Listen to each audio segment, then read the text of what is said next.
Hello and welcome to the course on WealthTech and Overview. WealthTech means Wealth Management Technology. In this course, we are going to talk about how technology is disrupting or will disrupt the way we manage our personal finance and the entire wealth as a whole. In this course, we are also going to talk about a few use cases of WealthTech and then how advisors of the future will be entirely different from what we see now. They will be more smarter, they will use a lot of technology to give you a better suggestion rather than just an emotional one or something which they have learned from the past. Why should we take suggestion only from one individual's person's thought and why not use the entire technology or the gamut of technologies or say other resources from the internet to identify and to get personalized advice related to my personal finance management and also my wealth. So in this course, we'll also talk about how newest technologies like artificial intelligence, blockchain, OCR, and then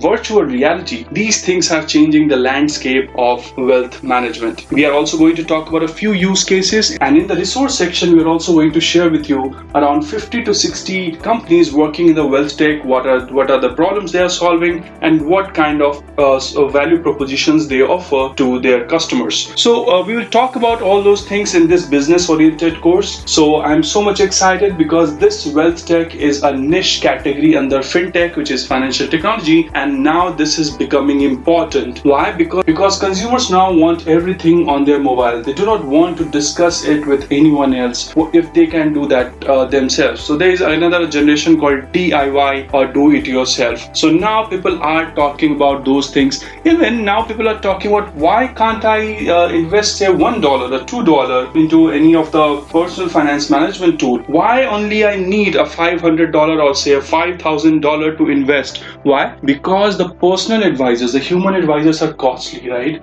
And whenever they will come to you to invest, they will ask you for a minimum investment of certain amount. Then only there, I would say something called in business terms ROI or return on investment comes. However, in case of a technologies like Robo Advisories, which we'll talk about in this course, there is no limitation, there is no lower limit which you have to invest in through a tool, because again it is a machine, right? It can give you an algorithm, it can give you suggestion on the basis of whatever data you provide to them, and hence in this course we are going to talk about all those things. So let us see how technology is changing the personal finance management and wealth management as a whole in this course. So see you in the course. Till the time, take care and see you there. Thank you.